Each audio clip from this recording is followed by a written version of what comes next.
Hey everybody, it is April 17th. Update on Assange. He's still in maximum security. It's basically the Guantanamo Bay of the UK.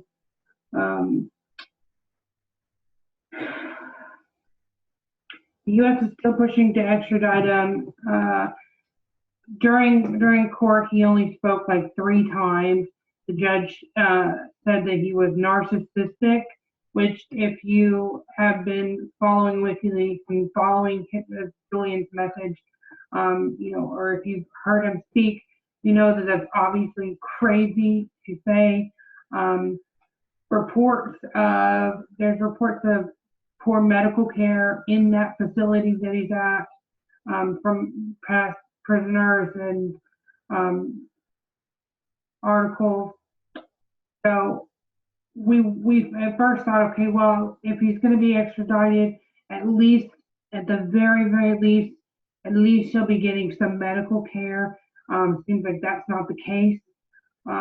This is a maximum security where there's like drug traffickers and serial killers, and you have to think, how crazy that is, because Assange is a publisher, he's a journalist. So for him to be put in there with serial killers simply because he exposed corrupt people, he sacrificed himself. Assange was found guilty on Thursday of skipping bail for a past case where he was accused of rape, which was officially thrown out due to lack of evidence. So they basically used this skipping bail as an excuse to get him out of the embassy, knowing that that's not going to be their long-term strategy against him, because it wouldn't really hold up in court because there's no case to that. So when he was arrested, his lawyer stated, we're not really worried about that because it's not factual. So what they're really worried about right now is his extradition to the U.S., where he most definitely will not get a fair trial. He has a court hearing on May 2nd, and a reminder, May 3rd is World Press Freedom Day. I will be taking part in it. Deb Della Piana will be hosting one in Boston. Mine will be in Washington State. We're encouraging everybody to either contact me or contact Deb and host your own local event. It doesn't have to have a lot of people. Just, the minimum is 1. That's all it takes is a poster and a sign. Until you have that community where you can protest with other people in your town.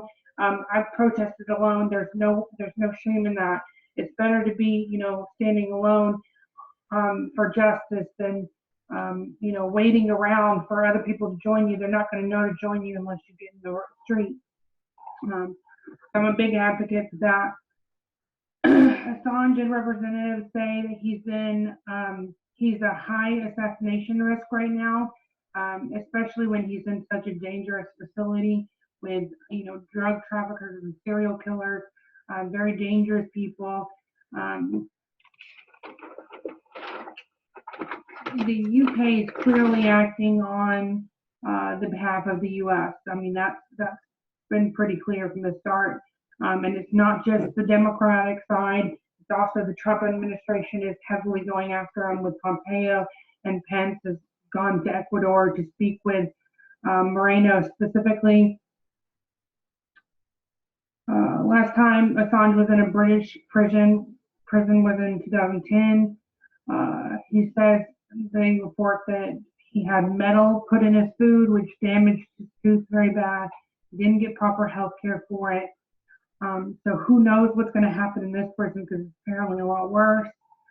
Assange stated this is unlawful as he was being evicted from the embassy. So this is unlawful. I'm not leaving. And he resisted them. You could tell when he was exiting the building that he was completely vertical. They had about 10 men, or I'd say cowards, leading him out, undercover police, I guess, leading him out, carrying him. He was carrying a book by Gore Vidal. It's called History of the National State. I've downloaded it on Amazon. It was free on Kindle, so please check that out, because if he was carrying it for a reason. So he was saying the UK must resist this. The UK must resist this. The UK must resist. Um, I think it was very inspiring watching him leave the embassy. As heartbreaking as it was, I think I was crying like all morning long. I just couldn't control myself. Um, but I think one thing about his arrest was that you could see that he wasn't moving. He wasn't trying to grab anything. He wasn't trying to hurt the officers. He was letting them literally carry him. Make them do as much effort as they can without him resisting. You know what I mean? But still resisting in his own way. Assange was likely referring, when he said this is unlawful, I'm not leaving you, likely referring to a 1951 convention on refugees, that someone with asylum can be returned to a country where the asylum is likely to be, can't read my writing here, likely to be persecuted. Basically, let me get my train of thought here. Basically, the asylum can't be legally revoked, especially if he didn't break any rules, he didn't break any laws. And there's a lot of rumors and a lot of false statements by Moreno. We'll talk about that in a minute. I have like 7 pages of notes here. His lawyers say he's at risk for torture, and his life would be in danger if he was sent to the U.S. So, all those people the misinformation people that are, Trump supporters and Democrats, and they're putting out a narrative that, he'd be safe, or he'd get a fair trial, or he'd be able to supply evidence. If you listen to John Kiriakou or Snowden, you'll know that these whistleblowers and these revolutionaries, they don't get a fair trial. This is not, maybe not. This is not a gray area here. They will not get a fair trial. You've seen how he's been treated when he's in asylum. I don't even want to imagine what's going to happen next. So many revolutionary voices are backing Assange, like Chris Hedges, John Pilger, Cassandra Fairbanks, Susie Dawson, Vivian Westwood, Elizabeth Voss, Glenn Greenwald, Bill Binney, John Kiriakou, Joe Lauria, Ray McGovern, Ann Garrison, Simon Block, so all these other revolutionary voices, they're constantly hosting vigils and speaking out online and encouraging other people to do the same.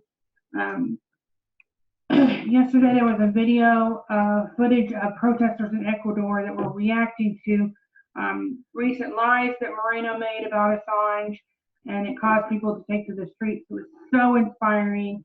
I shared it on Facebook, and they immediately removed it, said that it violated community standards. So there's definitely heavy censorship regarding, sharing information that helps Assange or stands up for Assange or stands up for truth. So I definitely view Facebook as a anti-truth platform. I know that Twitter censors, Google censors, Pinterest censors, Instagram possibly, especially if they're an outlet of Facebook. One thing is important here is the fact that telling the truth is not a crime. The case against Assange is not really about anything except the fact that he published the truth.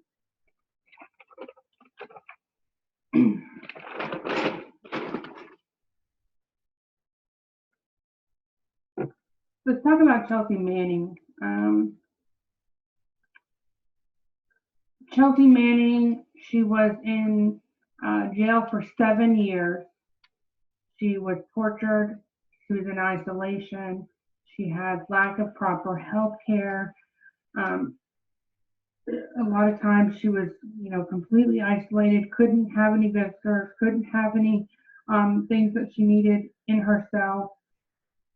Then at 7 years, she was originally sentenced for 35 years. And after 7 years, which is a very, very long time, um, Obama commuted her sentence. And I believe that he commuted her sentence because he wanted her to be free so she could end up testifying against Wikileaks. But I think they wanted her to suffer for a long period of time first, which just shows how corrupt and evil these people are, especially Obama and his administration. They're no better than Trump. In fact, I almost would say they're worse, but then, Trump's really coming up in the rear. A little about Chelsea Manning's case, just from what I know. 2010, Adrian Lamo, I don't know if it's Lamo or Lamo, we'll call him Lamo because he's snitched. Adrian Lamo reported Chelsea to U.S. Army authorities for her video called Collateral Murder. I'll put some links down there to explain the video. Assange has called Lamo a very disreputable character. Chelsea's now jailed for the second time, the first time for leaking, the second time for not testifying against Assange and WikiLeaks, which there's no other way to describe it except this. She's a hero.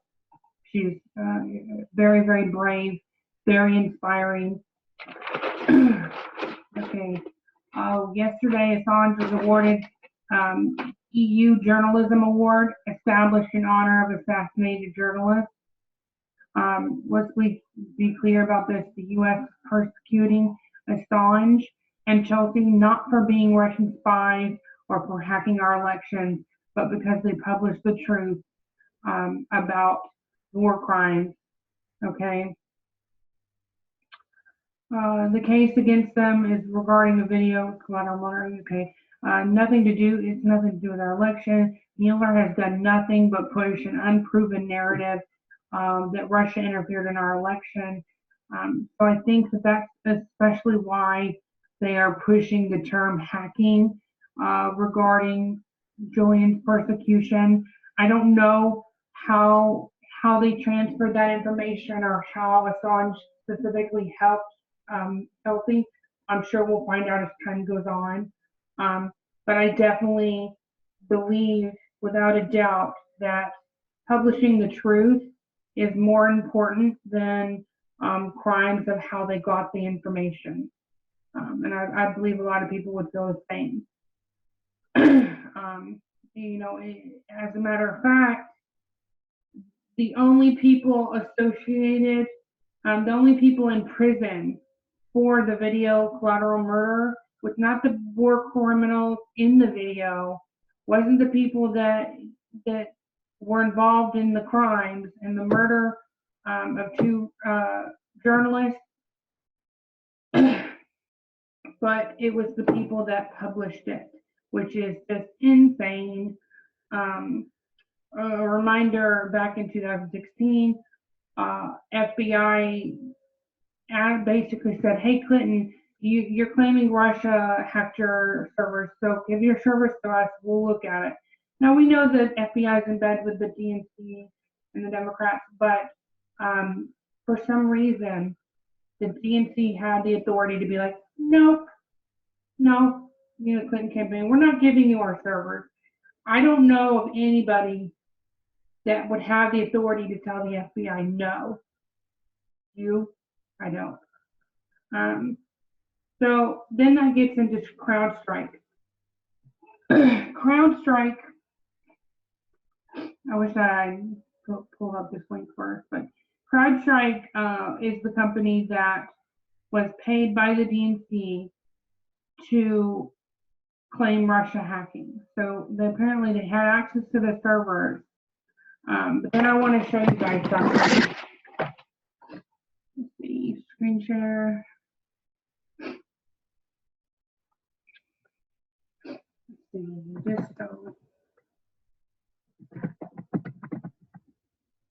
Yeah. Alright. CrowdStrike payments. This one we need to talk about here. And I bring this information to all my protests, show them the physical article, show them the dates. Okay, now that just to tell you in advance, there's two witnesses for the DNC fraud lawsuit, Seth Rich and Sean Lucas. They were admitted by the Becks, by the DNC fraud lawsuit lawyers, that they were witnesses, and they were both killed before they could testify in 2016. This is not a conspiracy. This is real. And when people say, follow the money, that's exactly what we're doing right here. So this is a report that came out by America First Media Group. First, showing you the article from Disobedient Media, and then maybe we'll go to the first article. Basically describing that there is a money trail from the DNC to CrowdStrike on 2 different days that coordinate with the death of both Seth Rich and John Lucas. It says, the report further indicates they're talking about America First Media Group, which is a pretty good group. I like their reporting to an extent. I don't like the fact that they promote and support Trump when he clearly is not, genuine. He's not, I personally like media that don't promote any candidates or any public officials. It gives them more legitimate reporting, but I respect them a lot for reporting about this. Okay. It says the relationship to this date happens to be the day after the DNC data director of new voter registration, Seth Rich, was murdered. The final payment date is August 3rd, 2016. This coincides with another murder in the District of Columbia, Sean Lucas, who died August 2nd. So August 2nd and I think July 10th.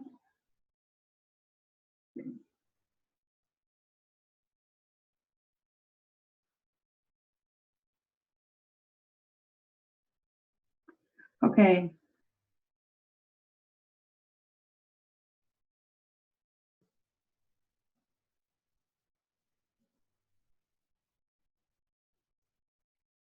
Okay, we have 08, 03, 07, 11. That's one day after Seth Rich and one day after Sean Lucas. The same day of Sean Lucas, there were 2 transfers with 111,000 and then 4,000. So there's money trails one day after both deaths. That's what you call follow the money right there. I don't know what CrowdStrike knew, but they were definitely that was definitely a transaction to I guess keep their silence or whatever. I'll put this when I make videos. I also give you a thing of links. Okay.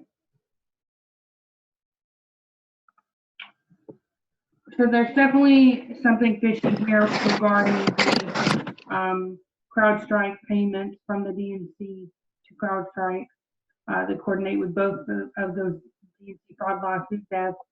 I will be sharing more of information about Seth Rich and Sean Lucas at the Boston protest.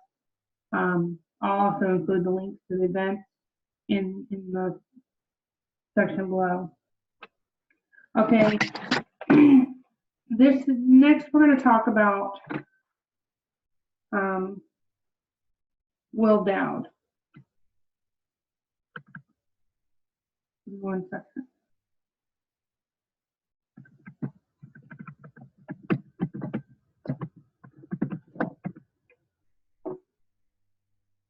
Okay, this is a group that I started in 2016, probably around June. Okay, here, yeah, June 30th. So this was right around the time that Seth Rich and Sean Lucas died. If you remember, in the Bernie groups on Facebook, there were I'm trying to explain a root issue regarding the clickbait and the trolls that did infiltrate Bernie group.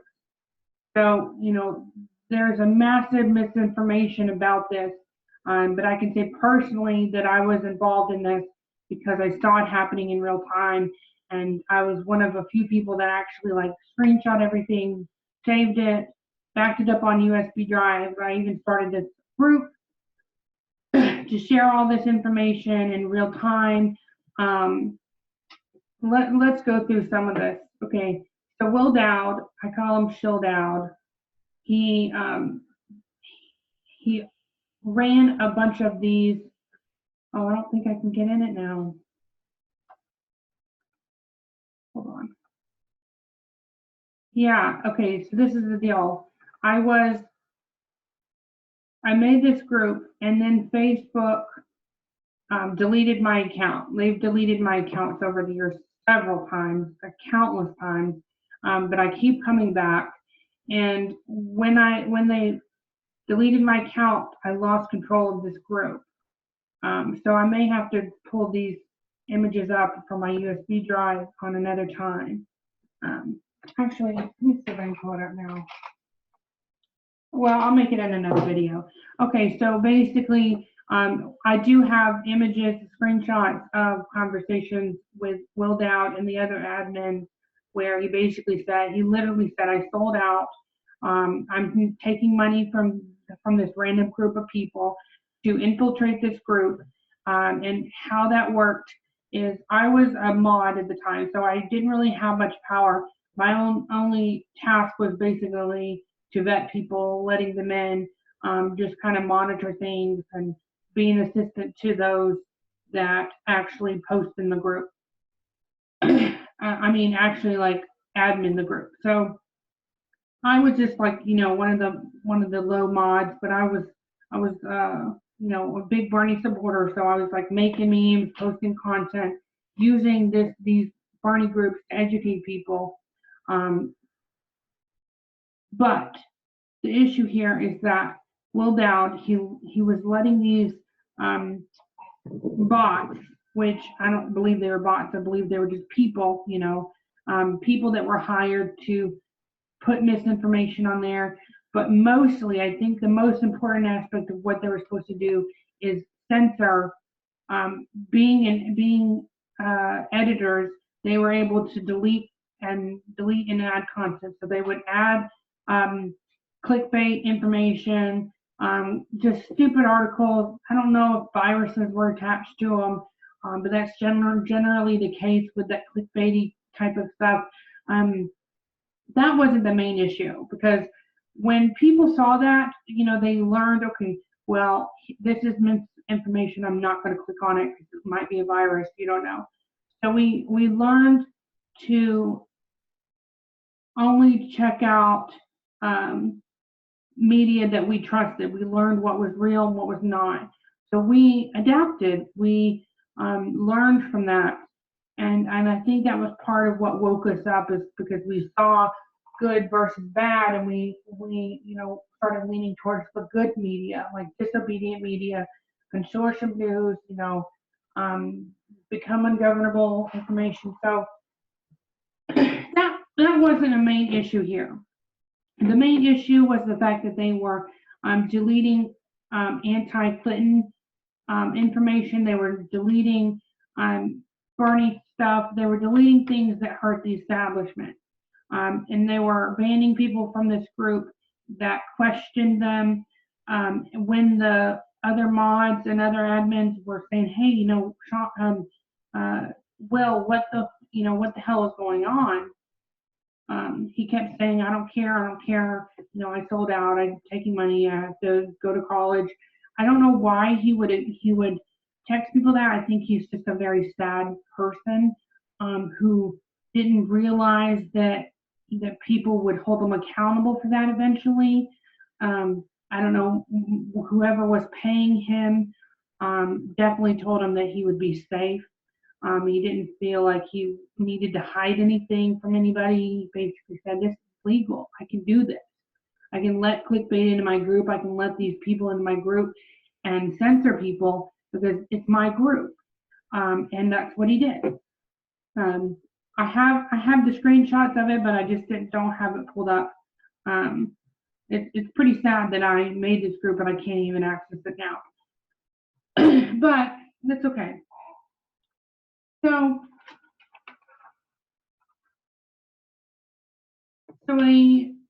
that's pretty much the sum of it for the trolls. Now I remember on these specific accounts because I screenshot each one of these people as they were being added and screenshot their personal accounts, and a lot of them did say things like Macedonia and a lot of things but the issue here is that doesn't prove that they were from Russia. That doesn't prove, all that proves is that they wanted people to think they were from Russia because of the common location.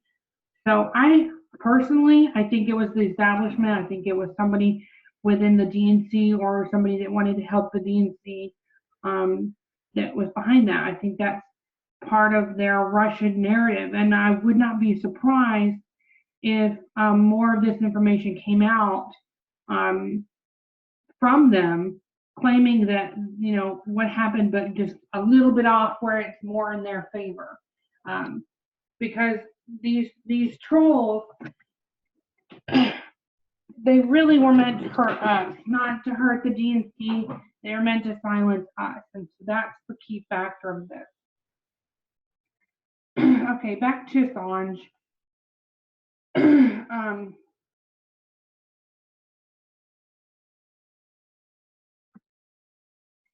If you watch this, there's a really good interview with Anomaly and Cassandra Fairbanks. I'll put this link in there too.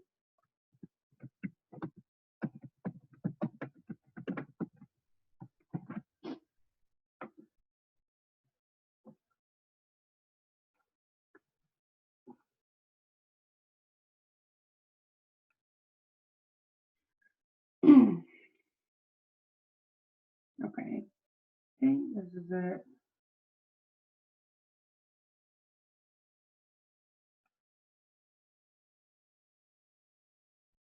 Yeah.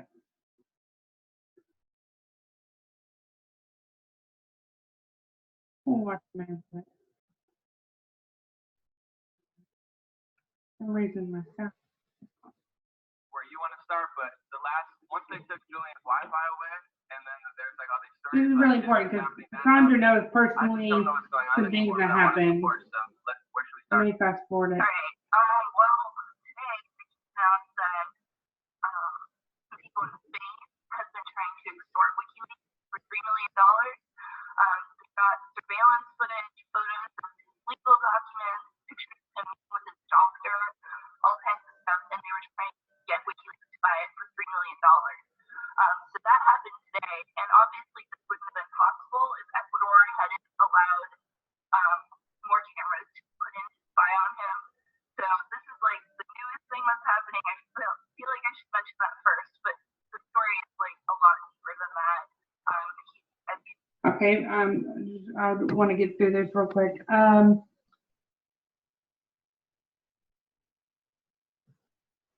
The lack of medical care, limited interaction with people,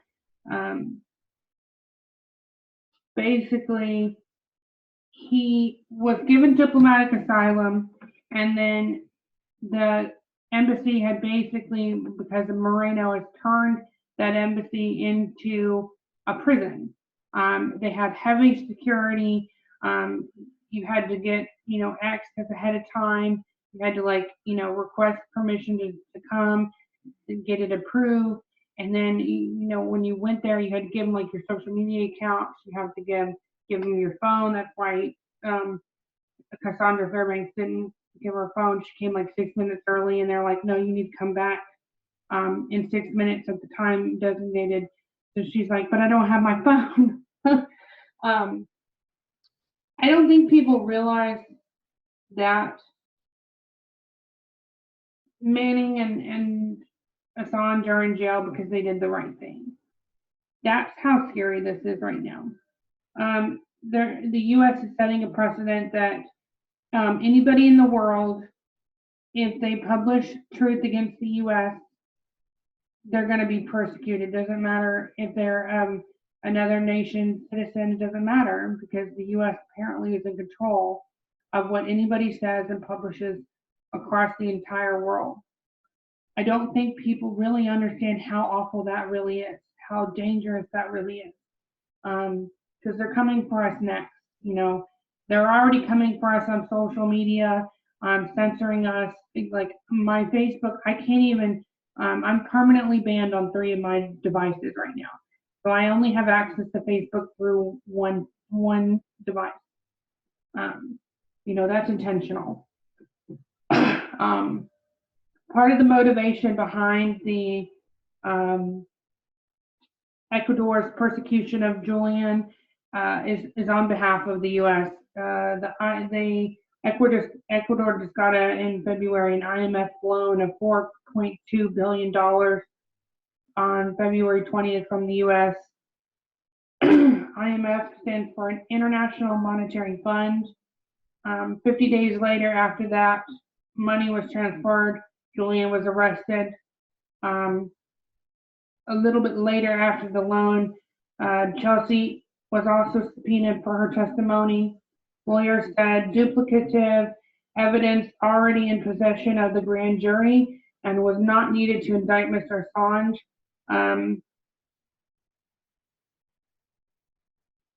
She was basically, she's put in isolation, 22 hours a day. That is official. That's torture for the second time now for doing what's right. Moreno claims that Assange threw feces on the wall, abused the staff, which is so not true. They provided no evidence of that, which is ironic because they had cameras all over the embassy documenting him against his will. When he met with people, with journalists like Cassandra, he had to be in a white room with locked doors and cameras everywhere, and audio recording. They basically had to pass notes to speak to each other. It was, Assange complained that it was very degrading having to enter a metal detector just to speak to a journalist. It's just a real shame how he's been treated. The cameras were not placed in the embassy by Assange, from what I can read. He was not dirty. Those claims are false. There's no evidence of that. One article you should read is by Katie Johnstone. It's an article saying, all different ways to battle the misinformation troll and the people who smear Assange. So I'll put that article in the caption below. What WikiLeaks exposed, let's talk about that. A U.S. Apache helicopter crew murdered 2 Reuters journalists in Baghdad. U.S. soldiers mistreated and abused prisoners, indefinitely detaining them at Gitmo. WikiLeaks exposed how corrupt our U.S. Government is, how corrupt the DNC is, how they manipulate us. There was one Podesta email that shows the DNC staffers and Democrats creating fake Craigslist ads of propaganda, and that's just one example.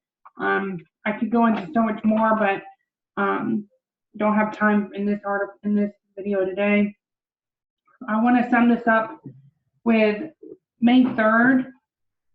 This is a new holiday. It's called World Press Freedom Day, and it advocates for justice and freedom for publishers and journalists and whistleblowers, all truth tellers, especially Assange and Julian.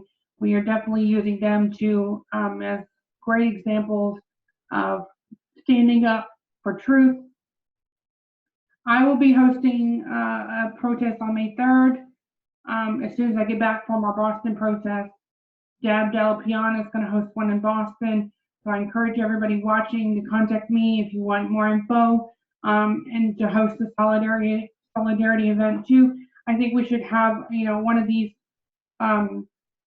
May 3rd protests in every major city. Let's do this. It's time to stand up.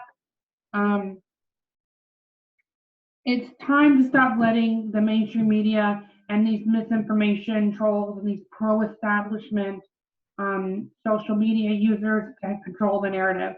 It's time to take back the narrative. It's time to stand up for justice. Because it comes to a point, it's like, how much are we going to allow? Because it's not going to get better. This government cannot be reformed.